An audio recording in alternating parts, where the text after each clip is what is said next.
আজকে বানাচ্ছি ভেজিটেবল সালাদ। তো ভেজিটেবল সালাদে প্রথমে বিটরুট দিয়ে দিচ্ছি।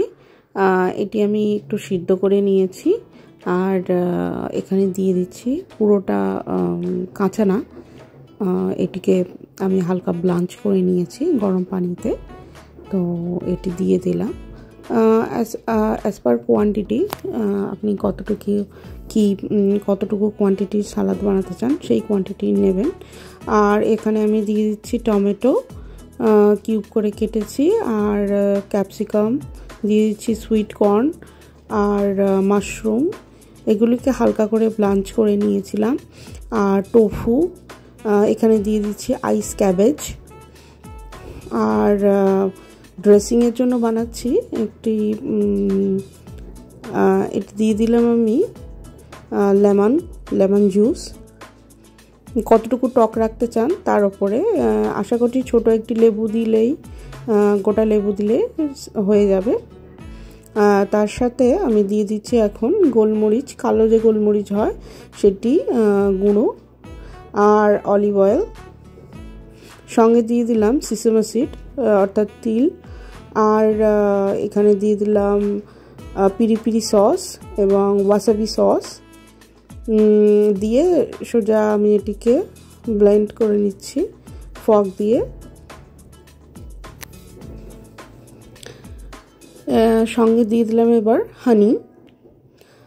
যারা মিষ্টি হালকা রাখতে চান দিলে খুবই ভালো লাগবে, টেস্টটা ভালো আসে, তো হানি ইউজ করবেন। আর সঙ্গে দিয়ে দিলাম পিঙ্ক সল্ট। এবার এই ড্রেসিংয়ের ওপরে এটিকে ইউজ করে নিলাম। এই যে এবার ভালোভাবে মিক্স করে নেব আমি।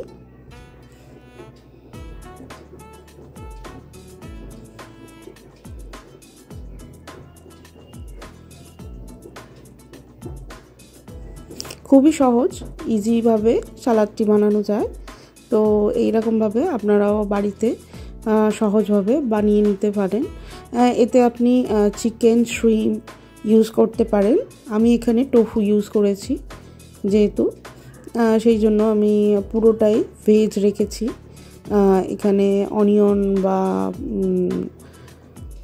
গার্লিক কোনোটাই ইউজ করিনি, ফুললি ভেজ এটি।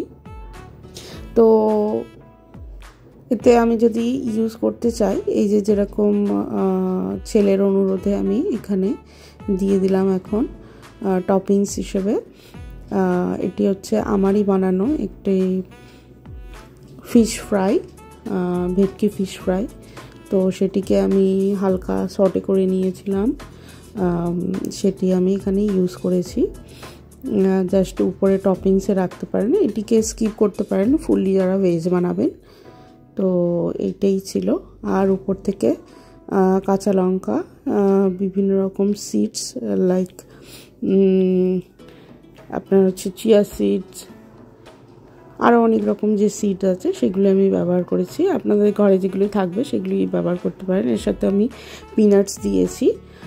আর এই যে আমার তৈরি হয়ে গেছে সুন্দর একটি স্যালাড। এটি খুব হেলদি এবং টেস্টিও। আপনারাও বাড়িতে এইরকমভাবে বানাতে পারেন, আশা করছি ভালো লাগবে। আর রেসিপিটি শেয়ার করলাম আপনাদের সাথে। আপনারাও বাড়িতে সহজভাবে এইরকম বানিয়ে খান এবং পরিবেশন করুন সবার সাথে। আর আমার এই পর্যন্তই আজকে ছোট্ট একটি ভিডিও আপনাদের সাথে শেয়ার করলাম। আরও যদি ভিডিও দেখতে চান রেসিপি, তো অবশ্যই আমি এগুলি শেয়ার করব।